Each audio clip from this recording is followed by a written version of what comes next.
Fascist Awami League সব খাতকে ধ্বংস করছে বললেন তথ্যমন্ত্রী। শিগগিরই গ্যাস পরিস্থিতি উন্নতির আশা ডক্টর জাহিদের। জ্বালানি সার সংকট সমাধান সহ ৬ দফা দাবিতে চট্টগ্রাম অভিমুখে লং মার্চ করবে ১১ দল। যানজটের শঙ্কায় আগাম ক্ষমা প্রার্থনা জামায়াত সেক্রেটারির। স্থানীয় সরকারে গ্রহণযোগ্য ভোট আয়োজনে রাজনৈতিক দলের সহযোগিতা চায় ইসি। ভবিষ্যতে নির্বাচন প্রক্রিয়া সাশ্রয়ী করার পরিকল্পনা। এবং একরামুল হত্যায় বদি মিফতাহকে কারাগারে পাঠানোর নির্দেশ। আসিয়া হত্যা মামলায় ৬ দিন পেছালো আপিলের রায়।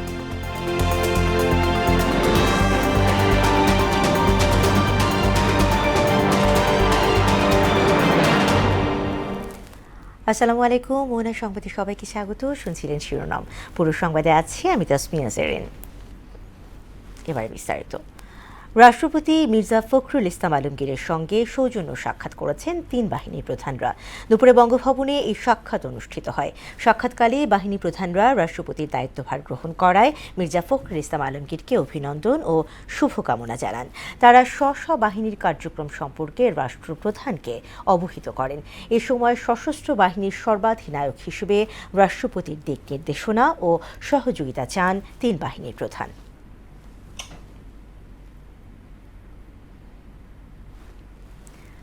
ফ্যাসিস্ট আওয়ামী লীগ দেশের সব খাতকে ধ্বংস করেছে বলে অভিযোগ করেছেন তথ্যমন্ত্রী আন্দালিব রহমান পার্থ। তিনি বলেন, শেখ হাসিনা সহ জুলাই হত্যাযজ্ঞ মামলায় জড়িত সবাইকে ভারত থেকে ফেরাতে চায় সরকার। এদিকে রাষ্ট্রবিরোধী কোনো সংবাদ বা তথ্য প্রচার করা ঠিক নয় বলে মন্তব্য করেছেন তথ্য প্রতিমন্ত্রী। আর প্রধানমন্ত্রীর তথ্য উপদেষ্টা জানান, শিগগিরই গ্যাস পরিস্থিতির উন্নতি হবে। তানজিদ ভুঁইয়ার প্রতিবেদন। সরকারের বিভিন্ন মন্ত্রণালয়ের কার্যক্রমের অগ্রগতি নিয়ে সচিবালয়ে সাপ্তাহিক ব্রিফিং আয়োজন করে তথ্য মন্ত্রণালয়। শুরুতেই বিস্তারিত তুলে ধরেন প্রধানমন্ত্রীর তথ্য উপদেষ্টা ডাক্তার জাহিদুর রহমান। ৫ আগস্ট পরবর্তী সময় বাংলাদেশ যে জায়গায় চলে গিয়েছিল, এই সরকারের সময় শুধু সিগনিফিক্যান্ট বললে কম বলা হয়, ড্রামাটিক ডেভেলপমেন্ট হয়েছে। তিনি বলেন, গ্যাস সমস্যার পুরো দায় ফ্যাসিস্ট সরকারের, তবে বিএনপি সংকট উত্তরণের চেষ্টা করছে। নির্বাচিত গণতান্ত্রিক সরকারের সময় অর্থনীতি অনেক ফাস্ট গ্রো করার প্রবণতা থাকে, ফলে ডিমান্ডও এনার্জির বাড়তে থাকে। সো এই সব কিছু মাথায় রেখে আমরা এরকম একটা সময়ের কথা বলছি এবং আমরা গ্র্যাজুয়ালি ভালোর দিকে যাবো ইনশাআল্লাহ। অনুষ্ঠানে তথ্য প্রতিমন্ত্রী ইয়াসের খান বলেন, রাষ্ট্রের ক্ষতি হয় এমন কোনো বক্তব্য, সংবাদ বা তথ্য প্রচার করা ঠিক নয়।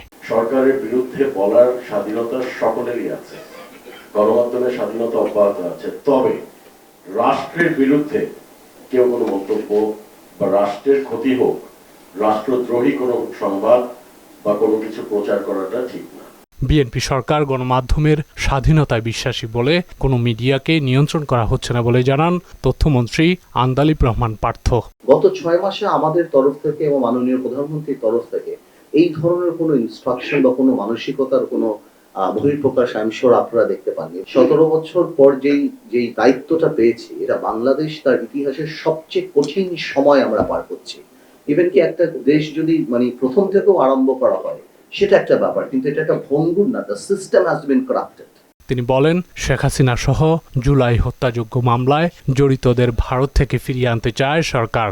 আমরা কাউকে নিয়ন্ত্রণ করব না, আমরা কারো মুখ বন্ধ করে দেব না, এবং আমি বিশ্বাস করি আপনারা গণতন্ত্রের আরেকটা স্তম্ভ, আপনারা আছেন তাই আমরা এখানে আছি, আমরা আছি তাই আপনারা আছেন। আমরা সবাই মিলে দেশকে এগিয়ে নিয়ে যাই। শুধুমাত্র উনি কেন, প্রত্যেককে আমরা ফেরত চাই। যাদের নামে মামলা, যাদের নামে সবকিছু, বাংলাদেশের জায়গা থেকে আমরা চাই যাতে করে এই জুলাই আন্দোলন থেকে আরম্ভ করে এর আগেও যে ঘটনাগুলি, সেগুলির সঠিক বিচার হবে। বিএনপি দেশের সব সাংস্কৃতিক কর্মকাণ্ডকে উৎসাহিত করে বলেও জানান তথ্যমন্ত্রী। সরকারের তরফ থেকে এই ধরনের কোনো মানসিকতা নেই যে কোনো কালচারাল কোনো ব্যাপারে কোনো বাধা বা বিঘ্ন বা এগুলো কোনো কিছু না। তানজিদ ভুঁইয়া, মোহনা সংবাদ, ঢাকা। প্রশ্নটা ইন শর্ট হলো, ফ্যাসিস্ট গণমাধ্যমের বিরুদ্ধে। পররাষ্ট্র প্রতিমন্ত্রী হুমায়ুন কবির ব্রিটিশ নাগরিকত্ব ত্যাগ করেছেন বলে জানালেন আইনমন্ত্রী মোহাম্মদ আসাদুজ্জামান। তার শপথ গ্রহণে আইনের কোনো ব্যত্যয় ঘটেনি বলেও দাবি করেন মন্ত্রী। সচিবালয়ে আইনগত সহায়তা অধিদপ্তর, সমাজসেবা অধিদপ্তর এবং মহিলা বিষয়ক অধিদপ্তরের মধ্যে সমঝোতা স্মারক সই অনুষ্ঠানে সাংবাদিকদের প্রশ্নের জবাবে তিনি এসব কথা বলেন। সরকারের আইনশৃঙ্খলা ও মানবাধিকার পরিস্থিতি নিয়ে মন্ত্রী জানান, রাজনৈতিক মিথ্যা মামলা, গুম ও ক্রসফায়ারের সংস্কৃতি বন্ধ করে আইনের শাসন ও মানবাধিকার নিশ্চিতে কাজ করছে সরকার। সরকার যেটা করেছেন সংবিধান মেনেই করেছেন, এখানে কোনো ব্যত্যয়ের কোনো কিছু ঘটেনি। সুতরাং আমরা যা করেছি সাংবিধানিকভাবে করেছি। এটাকে আপনি যদি আইনি ভাষায় বলেন, এটাকে বলে ডিমিং ক্লজ। যখন শপথ দেওয়া হয়েছে আমরা সাংবিধানিকভাবে দিয়েছি। গণভোটের রায় বাস্তবায়ন, গ্যাস, বিদ্যুৎ ও সারের সংকট সমাধান সহ 6 দাবিতে আগামী 5 সেপ্টেম্বর ঢাকা থেকে চট্টগ্রাম অভিমুখে লং মার্চ করবে 11 দলীয় ঐক্য। দুপুরে এক সংবাদ সম্মেলনে জোটের নতুন কর্মসূচি ঘোষণা করেন জামায়াতের সেক্রেটারি জেনারেল মিয়া গোলাম পারওয়ার। লং মার্চে মহাসড়কে কিছুটা যানজট হতে পারে বলে আগাম ক্ষমা প্রার্থনা করেন তিনি। ইমদাদুল হক খানের প্রতিবেদন। ঢাকা থেকে চট্টগ্রামের লালদিঘি পর্যন্ত পুরো মহাসড়ক জুড়ে লং মার্চের প্রস্তুতি নিচ্ছে জামায়াতে ইসলামীর নেতৃত্বাধীন 11 দলীয় ঐক্যজোট। 5 সেপ্টেম্বর সকাল 7টায় শুরু হবে লং মার্চ। সেই কর্মসূচি নিয়ে বিস্তারিত জানাতেই সংবাদ সম্মেলনের আয়োজন করা হয়। Banner, festoon.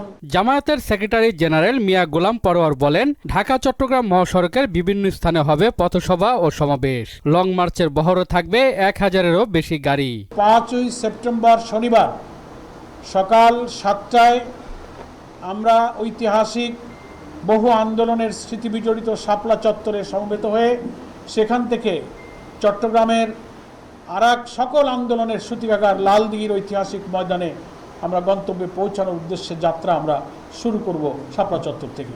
গণভোটের গণরায় বাস্তবায়ন, জুলাই গণহত্যার বিচার, বিদ্যুৎ, তেল, গ্যাস ও সার সংকটের সমাধান সহ 6 দাবিতে লং মার্চ করবে 11 দলীয় ঐক্য। আমরা 6টি প্রধান দাবিকে এই লং মার্চের ডিমান্ড হিসেবে, দাবি হিসেবে পোস্টার, লিফলেট প্রচারণায় আমরা স্থান দিয়েছি। প্রথম হচ্ছে গণভোটের গণরায় বাস্তবায়ন, এটা আমাদের প্রথম দাবি। 2 হচ্ছে জুলাই গণহত্যার বিচার। 3 হলো বিদ্যুৎ, তেল, গ্যাস ও দেশে বিরাজমান সার সংকট নিরসন, এটা আমাদের এই লং মার্চের দাবি।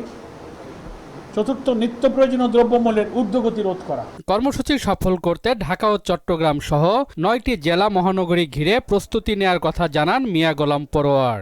9টি শাখাকে আমরা অন্তর্ভুক্ত করে তার আমির নেতৃবৃন্দ, ইসলামী ছাত্র শিবিরের নেতৃবৃন্দ, শ্রমিক নেতৃবৃন্দ সকলেই সকাল 10টা থেকে এই লং মার্চ প্রস্তুতির বৈঠক এখনো চলছে। হাজারো গাড়ির বহরের কারণে কোথাও কোথাও যানজট ও জনদুর্ভোগের আশঙ্কার কথাও স্বীকার করেন জামায়াতের এই নেতা।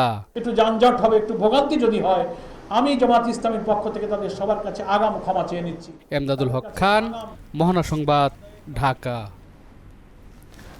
স্থানীয় সরকার নির্বাচন স্বচ্ছ ও গ্রহণযোগ্য হবে বলে আশা জানিয়েছেন এসি আবুল ফজল মোহাম্মদ সানাউল্লাহ। এক্ষেত্রে রাজনৈতিক দলের সহযোগিতা প্রয়োজন বলে মত দেন তিনি। দুপুরে রাজধানীতে একটি নির্বাচন পর্যবেক্ষক সংস্থার প্রতিবেদন প্রকাশ অনুষ্ঠানে এসব কথা বলেন এসি সানাউল্লাহ। ভবিষ্যতে নির্বাচন প্রক্রিয়া সাশ্রয়ী করার বিষয়ে ভাবা হচ্ছে বলেও জানান তিনি। এমআর আসাদের রিপোর্ট। রাজধানীর একটি হোটেলে আয়োজিত অনুষ্ঠানে ত্রয়োদশ জাতীয় নির্বাচন নিয়ে নিজেদের পর্যবেক্ষণ প্রতিবেদন তুলে ধরে alliance for free election and democracy. আন্তর্জাতিকভাবে স্বীকৃত নির্বাচন পর্যবেক্ষণের নীতিমালা পদ্ধতি অনুসরণ করে আমরা এই পর্যবেক্ষণ কার্যক্রম পরিচালনা করছি। অনুষ্ঠানে সরকার এবং বিরোধী দলের সংসদ সদস্যরা উপস্থিত ছিলেন। নির্বাচনের আয়োজন এবং ফলাফল নিয়ে তাদের ছিল ভিন্ন বক্তব্য। বিপুল পরিমাণ পোস্টাল ভোট ইলেকশন কমিশনার বাতিল করেছেন, এতে সবচেয়ে ক্ষতিগ্রস্ত হয়েছে জামাত। আমি যদি বলি যে আমাদের যে পরিমাণ সিট পাওয়ার কথা ছিল সে কাঙ্ক্ষিত সিট কিন্তু আমরা পাইনি পক্ষপাতিতার কারণে। নির্বাচন ঘিরে বিভিন্ন প্রশ্নের জবাব দেন কমিশনার আবুল ফজল মোহাম্মদ সানাউল্লাহ। জানান, নির্বাচনে নারী প্রতিনিধিত্ব নিয়ে সংসদকেই এগিয়ে আসতে হবে। আইন বানানোর এখতিয়ার কিন্তু সংসদের, নির্বাচন কমিশন সেই আইন অনুযায়ী এক্সারসাইজটাকে ক্যারি ফরওয়ার্ড করবে।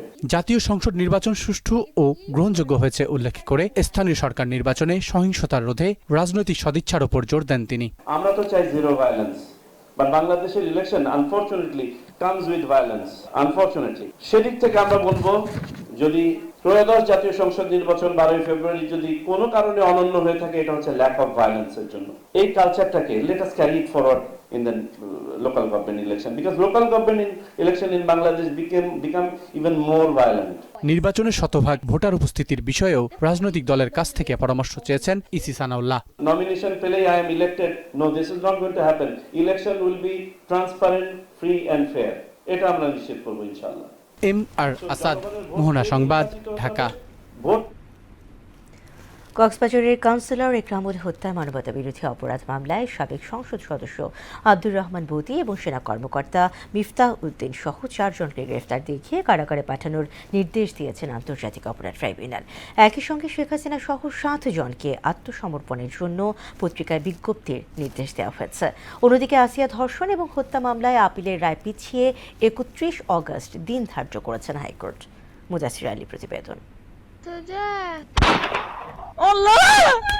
2018 সালে কক্সবাজারের টেকনাফ পৌরসভার 3 নম্বর ওয়ার্ডের তৎকালীন কাউন্সিলর একরামুল হক র্যাবের কথিত বন্দুকযুদ্ধে নিহত হওয়ার ঘটনায় মানবতা বিরোধী অপরাধ মামলায় মঙ্গলবার আন্তর্জাতিক অপরাধ ট্রাইব্যুনালে ব্রিগেডিয়ার জেনারেল মিফতাহ উদ্দিন আহমেদ, কক্সবাজারের সাবেক সংসদ সদস্য আব্দুর রহমান বদি, ব্রিগেডিয়ার জেনারেল মাহবুব আলম ও র্যাবের সাবেক মহাপরিচালক আনোয়ার লতিফ খানকে হাজির করা হয়।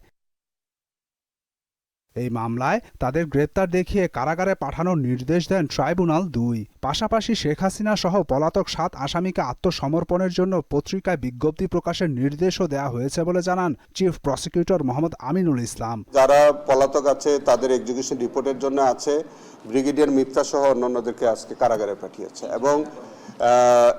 এবং একটি আবেদন আসামি পক্ষ থেকে করেছে, সেটা আগামী 7 তারিখে এটার উপরে শুনানি হবে যে এই মামলাটি আমাদের এখানে বিচার্য কিনা। এছাড়াও মানবাধিকার সংগঠন মায়ের ডাকের নেতৃত্বে গুমের শিকার ব্যক্তি ও পরিবারের সদস্যরা গুম সংক্রান্ত তদন্তের অগ্রগতি নিয়ে চিফ প্রসিকিউটরের সঙ্গে সাক্ষাৎ করেন। পরে এ নিয়ে সাংবাদিকদের সঙ্গে কথা বলেন সংগঠনটির আহ্বায়ক ও সমন্বয়ক সানজিদা ইসলাম তুলি। ট্রাইব্যুনাল গঠন করার পরে নেওয়া হলো, তখন 1 বছর 3 মাসেও কোনো কিছু মুভ করেনি কেন? এইখানে আমার মনে হয় আমাদেরকে রাজনৈতিক উদ্দেশ্যের বাইরে গিয়ে কাজ করার দরকার ছিল, যেটা হয়নি। যদিও তদন্তে গতি বাড়াতে কাজ চলছে বলে জানান চিফ প্রসিকিউটর। আমরা বাকি গুমের শিকার যারা আছে, বিশেষ করে আমাদের সুমন, ইলিয়াস আলী সহ আমাদের যেসব গুমের পরিবারের সদস্যদের আছে, আমরা একই মাপকাঠিতে বিচার করছি সবগুলো। অন্যদিকে আসিয়া ধর্ষণ ও হত্যা মামলার হাইকোর্টের রায় পিছিয়ে 31 আগস্ট দিন ধার্য করা হয়েছে। বিচারপতি ভীষ্মদেব চক্রবর্তী ও কে এম রাশিদুজ্জামান রাজার হাইকোর্ট বেঞ্চ এই আদেশ দেন। মঙ্গলবার রায়ের জন্য দিন ধার্য থাকলেও রাষ্ট্রপক্ষ সময় চাওয়ায় তা পিছিয়ে দেয়া হয়। আজকে পিছানো হলো, এখানে লার্নেড অ্যাটর্নি জেনারেল সাহেব বোধহয় অ্যাপিয়ার করবেন, এই কারণে ডেটটা শিফট করেছেন। এ মামলার প্রধান আসামি হিটু শেখকে মৃত্যুদণ্ডের রায় দিয়েছেন বিচারিক আদালত, আর বাকি 3 জনকে খালাস দেয়া হয়। মুদাসসির আলী, মোহনা সংবাদ, ঢাকা। ঢাকা ওয়াসার সায়দাবাদ পানি শোধনাগার প্রকল্পের শেষ পর্যায়ের কাজ সম্পন্ন করতে বাংলাদেশকে প্রায় 4.5 কোটি টাকা সহায়তা দেবে ডেনমার্ক। এর মধ্যে 1.5 কোটি টাকা অনুদান এবং বাকিটা দিচ্ছে ঋণ হিসেবে। দুপুরে সচিবালয়ে এলজিআরডি মন্ত্রীর সঙ্গে ডেনমার্ক রাষ্ট্রদূতের বৈঠক শেষে কথা জানান স্থানীয় সরকার প্রতিমন্ত্রী মীর শাহে আলম। প্রতিমন্ত্রী জানান, এই প্রকল্পের মাধ্যমে প্রতিদিন 95 কোটি লিটার পানি ঢাকা শহরের ওয়াসার মাধ্যমে সরবরাহ করা হবে। এক প্রশ্নের জবাবে তিনি বলেন, চলতি বছরের মধ্যে 5টি স্থানীয় সরকার নির্বাচন করার পরিকল্পনা রয়েছে সরকারের।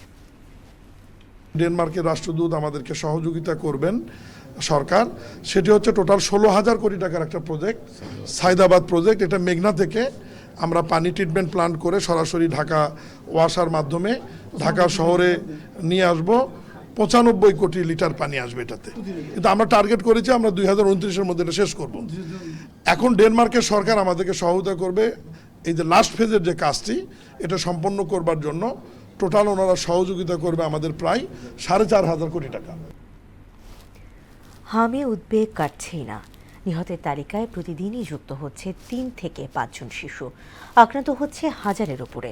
চিকিৎসকরা জানান, পর্যাপ্ত বুকের দুধ না খাওয়ানো এবং সময় মতো টিকা না দেওয়ায় অনেক শিশুর রোগ প্রতিরোধ ক্ষমতা দুর্বল হয়ে পড়ছে।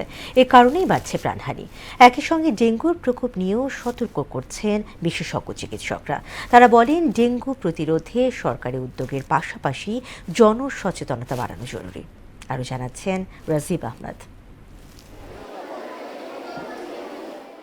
হাম আক্রান্ত হয়ে হাসপাতালের বেডে হাতে মাথায় ক্যানোলা ও শরীরে যন্ত্রণা নিয়ে বেঁচে থাকার লড়াই করছে অবুঝ শিশুরা। সুস্থ হয়ে বাড়ি ফিরছে কেউ, আবার অসময়ে নিভে যাচ্ছে কারো জীবন প্রদীপ। পরিবারের ছোট্ট সদস্যের এমন পরিণতিতে উৎকণ্ঠায় বাকি সদস্যরা। তাদের অনুভূতি ছুঁয়ে যায় হৃদয়। সময় মতো টিকা না দেওয়ার অভিযোগ তুলে কেউ কেউ দুষছেন গেল অন্তর্বর্তী সরকারকে। বাচ্চার লাস্ট 16 মাসের কালে একটা টিকা হাম জেনে এই টিকাটা দেওয়া উচিত ছিল। এই টাইমে দেয় না, এর জন্য তো হলো ভোগান্ত জনগণ হচ্ছে। এদের মানে এদের বিরুদ্ধে জনগণের সোচ্চার হতে হবে। আমার একমাত্র ছেলে, ছেলের এই প্রথম নাতি, কষ্ট পেয়েছে অনেক। খুব ভয়ঙ্কর অবস্থা ছিল। এই জায়গায় আইনে 3 দিনই, তার মধ্যে 2 দিন খুব অবস্থা খারাপ গেছে। স্বাস্থ্য অধিদপ্তরের তথ্য মতে 15 মার্চ থেকে এ পর্যন্ত হামে প্রাণ হারিয়েছে 938 জন শিশু, আর এ পর্যন্ত মোট আক্রান্ত হয়েছে 1.5 লাখের বেশি। জনস্বাস্থ্য বিশেষজ্ঞ আয়শা আক্তার বললেন, হামে মৃত্যু হওয়া শিশুদের বড় অংশ অপুষ্টির শিকার। বিগত বছরগুলোতে ভ্যাকসিন হয়তো বা প্রাপ্যতা থেকে শুরু করে দেওয়া অনেক হয়তো ভ্যাকসিনটা দিতে আসে নাই, বা সেকেন্ড বুস্টার সেটাও দিতে আসেনি। সাথে অপুষ্টির শিকার তো আছে। সাথে আর একটা আছে যে মানে মারা যে বাচ্চাকে বুকে দুধ খাওয়ানো, সেটাও কিন্তু অনেক ঘাটতি ছিল। তো সব কিছু মিলে এই এফেক্টটা কিন্তু পড়েছে। এর পাশাপাশি ডেঙ্গুর প্রাদুর্ভাব আরও বাড়তে পারে উল্লেখ করে তিনি বললেন, ডেঙ্গু মশার লার্ভা ধ্বংস করতে সরকারি উদ্যোগ ও জনসচেতনতায় এ রোগের নিয়ন্ত্রণ সম্ভব। যেহেতু অনেক দিন ধরে ডেঙ্গুর আক্রান্তের সংখ্যা অনেক বেশি, মৃত্যু অনেক বেশি, এটা কমতে কিন্তু সময় লাগবে, নিয়ন্ত্রণ হতে সময় লাগবে। সেক্ষেত্রে দরকার জনগণের সম্পৃক্ত কাজ করা, সচেতন হওয়া, যে জায়গায় ডেঙ্গু মশা ডিম পাচ্ছে সেই পানিটা ফেলে দেওয়া। আর উপসর্গ দেখা দিলে দ্রুত চিকিৎসকের শরণাপন্ন হওয়ার পরামর্শও দেন তিনি। ডাক্তার কাছে পরে যাব, এখন না, অন্য ওষুধ নিজের মতো খেয়ে ফেলি, অ্যান্টিবায়োটিক খেয়ে ফেলি, এটা কিন্তু খারাপের দিকে যায়। রাজীব আহমেদ, মোহনা সংবাদ, ঢাকা। সিমেন্টের কাঁচামাল কেনার ভুয়া বিল ভাউচার দেখিয়ে অর্থ আত্মসাৎ ও পাচারের অভিযোগে সাবেক ভূমিমন্ত্রী সাইফুজ্জামান চৌধুরী সহ 29 জনের বিরুদ্ধে 3টি মামলার অনুমোদন দিয়েছে দুদক। দুপুরে সংস্থাটির উপপরিচালক আফতারুল ইসলাম বিষয়টি নিশ্চিত করেন। 2018 সাল থেকে 2021 সাল পর্যন্ত ইসলামী ব্যাংকের জুবিলি রোড শাখা এবং পরবর্তী সময়ে ইউনাইটেড কমার্শিয়াল ব্যাংক ও ফার্স্ট সিকিউরিটি ইসলামী ব্যাংকের বিভিন্ন শাখা থেকে আরামিড সিমেন্ট পিএলসির নামে বিপুল পরিমাণ ঋণ নেওয়া হয়। কিন্তু কাঁচামাল কেনার নামে ভুয়া বিল ভাউচার দাখিল করা হলেও প্রকৃতপক্ষে কোনো ক্রয় বিক্রয় হয়নি। সাইফুজ্জামান চৌধুরীর প্রতিষ্ঠান আরামিড সিমেন্ট পিএলসি কর্তৃক সিমেন্টের কাঁচামাল ক্রয়ের উদ্দেশ্যে ভুয়া বিল ভাউচার দাখিল করে কোনো ক্রয় বিক্রয় না করে মোট 500 কোটি টাকা আত্মসাতের অভিযোগে অনুসন্ধান করে দুদক। অনুসন্ধানে প্রাথমিক সত্যতা প্রমাণ পাওয়ায় দুর্নীতি দমন কমিশন আজকে 3টি মামলা দায়েরের সিদ্ধান্ত দিয়েছেন। দুর্নীতির বিরুদ্ধে প্রতিরোধ ও চ্যালেঞ্জ নিয়ে সরকার কাজ করছে বলে জানিয়েছেন পানি সম্পদ মন্ত্রী শহীদুদ্দিন চৌধুরী আনি।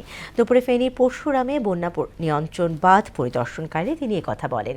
চলতি বছরে মুহুরী, কহুয়া ও সিলোনিয়া নদীর বাঁধের সমস্যা সমাধানে গৃহীত প্রকল্পের কাজ শুরু হবে বলে জানান মন্ত্রী, যা শেষ করতে সময় লাগবে 4 বছর। দুর্নীতির বিরুদ্ধে আমাদের প্রতিরোধ এবং একটা আমাদের চ্যালেঞ্জ, মাননীয় প্রধানমন্ত্রীর নেতৃত্বে এই চ্যালেঞ্জটুকু আমরা হাতে নিয়েছি। এই কথাটুকু আমি বলবো না যে জিরো টলারেন্সে চলে যাব এই মুহূর্তে। এখানে যে বাঁধগুলো ছিল খুবই জরাজীর্ণ এবং খুব অল্প পরিমাণ, একটা সমন্বিত প্রকল্প হাতে নিয়েছি। আমরা এই প্রকল্পটা শুরু যেভাবে করব এই 2026 সালে, আমরা শেষ করতে চাই 2030 সালে। বাংলাদেশের তরুণ প্রকৌশলীদের প্রযুক্তিগত দক্ষতা ও উদ্ভাবনী সক্ষমতাকে উৎসাহিত করতে প্রদান করা হয়েছে মর্যাদাপূর্ণ Honda young engineer and scientist পুরস্কার। রাজধানীর একটি হোটেলে আয়োজিত অনুষ্ঠানে বিজয়ী 4 জন তরুণ প্রকৌশলীর হাতে পুরস্কার তুলে দেওয়া হয়। অনুষ্ঠানে জাপান দূতাবাসী মিস্টার নাওকি তাকাহাশি, হোন্ডা ফাউন্ডেশনের নির্বাহী পরিচালক ও YES পুরস্কারের মূল্যায়নকারী অধ্যাপক টাটিও আরিমোতা সহ প্রখ্যাত অভিনেতা পরিচালকরা উপস্থিত ছিলেন। এ সময় নাওকি তাকাহাশি বলেন, হোন্ডা সবসময় সমাজের কল্যাণে প্রযুক্তি ব্যবহারে বিশ্বাসী। এ সময় হোন্ডার নির্বাহী পরিচালক বলেন, তরুণ প্রকৌশলীদের উৎসাহ দিতেই এই আয়োজন। ক্যারিবিয়ান রাষ্ট্র হাইতির রাজধানী পোর্ট ও প্রিন্সে রাতভর গ্যাংয়ের হামলার অন্তত 47 জন নিহত হয়েছেন। হামলার ঘটনায় আহত হয়েছেন আরও 22 জন। এদিকে একের পর এক প্রাণঘাতী হামলার পর পর্যাপ্ত নিরাপত্তা না পাওয়ায় ক্ষোভ প্রকাশ করেছেন স্থানীয় বাসিন্দারা। তাদের অভিযোগ, পুলিশ স্টেশন থেকে মাত্র কয়েক মিনিটের দূরত্বে হামলা চালিয়ে মানুষ হত্যা করা হলেও পুলিশ তাদের রক্ষা করতে পারেনি। রাজধানী পোর্ট ও প্রিন্সের কাছে ক্যান্সকাফ এলাকায় রাতভর এ হামলার ঘটনা ঘটেছে বলে সোমবার জাতিসংঘ জানিয়েছে। এবারে খেলার খবর। অক্টোবরে ঢাকায় বাংলাদেশের সঙ্গে প্রীতি ম্যাচ খেলতে চেয়েছে 5 বারের বিশ্ব চ্যাম্পিয়ন ব্রাজিল। আর সফরটি আয়োজন করতে হলে বড় অঙ্কের অর্থই খরচ হবে বাফুফের। দুপুরে রাজধানীর বক্সিং ফেডারেশনের এক অনুষ্ঠান শেষে খরচের বিষয়ে সরকারের অনীহার কথা জানান ক্রীড়া প্রতিমন্ত্রী আমিনুল হক। তিনি বলেন, দর্শক উন্মাদনা তৈরি হলেও ব্রাজিল ম্যাচ দিয়ে দেশের ফুটবলে রাতারাতি কোনো পরিবর্তন আসবে না। ব্রাজিল টিম বাংলাদেশে আসবে কিনা সে বিষয়টি নিয়েও এখন পর্যন্ত অ্যাকচুয়াল কোনো ক্লিয়ার কোনো মেসেজ নেই। সো বাংলাদেশ ফুটবল ফেডারেশন ইতিমধ্যে যে ভেন্যুগুলো দেখিয়েছে বা তাদের সাথে কি আলোচনা হয়েছে সেটার হয়তো বা সামারি আমরা পরবর্তীতে জানতে পারবো। বাট আমরা যেটি বিশ্বাস করি যে ব্রাজিল টিম যদি আসে বাংলাদেশে এবং এসে যদি আমার বাংলাদেশ টিমের সাথে খেলে, এটি বাংলাদেশের জন্য আমি মনে করি অনেক বড় অ্যাচিভমেন্ট। দর্শক যারা রয়েছেন তারা হয়তো একটু আনন্দিত হবে, কিন্তু ব্রাজিল টিম খেলে গেলে যে বাংলাদেশের ফুটবলের পরিবর্তন আসবে এই বিষয়টির সাথে আমি একমত না। ক্রিকেট। বাংলাদেশ নারী ক্রিকেট দলে ইনজুরির ধাক্কা। অনুশীলনে চোট পেয়ে নারী এশিয়া কাপ এবং জাপানে অনুষ্ঠিতব্য এশিয়ান গেমস থেকে ছিটকে গেলেন পেসার ফারিহা ইসলাম তৃষা। বিসিবির চিকিৎসা বিভাগ জানিয়েছে তার হ্যামস্ট্রিংয়ে গ্রেড 2 টিয়ার ধরা পড়েছে। এই চোট কাটিয়ে মাঠে ফিরতে অন্তত 4 থেকে 6 সপ্তাহ সময় লাগবে। ফলে আসন্ন এশিয়া কাপ সহ ঘরের মাঠে সিরিজে তাকে পাচ্ছে না দল। তৃষ্ণার ইনজুরি টাইগ্রেসের বোলিং লাইনে বড় শূন্যতা তৈরি করেছে। শেষ করব মোহনা সংবাদ, যে আবার আগে শুরু হলো আরও একবার।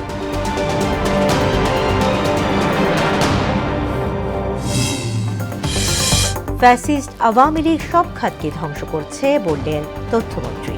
শিগগিরই গ্যাস পরিস্থিতি উন্নতির আশা ডক্টর সাহেদের। জ্বালানি সার সংকট সমাধান সহ 6 দফা দাবিতে চট্টগ্রাম অভিমুখে লং মার্চ করবে 11 দল। যানজটের শঙ্কায় আগাম ক্ষমা প্রার্থনা জামায়াতের জোরে। স্থানীয় সরকারের গ্রহণযোগ্য ভোট আয়োজনে রাজনৈতিক দলের সহযোগিতা চায় এসি। ভবিষ্যতে নির্বাচন প্রক্রিয়া সাশ্রয়ী করার পরিকল্পনা। এবং একরামুল হত্যায় বদি মিফতাহকে কারাগারে পাঠানোর নির্দেশ। আসিয়া হত্যা মামলায় 6 দিন পেছাল আপিলের রায়।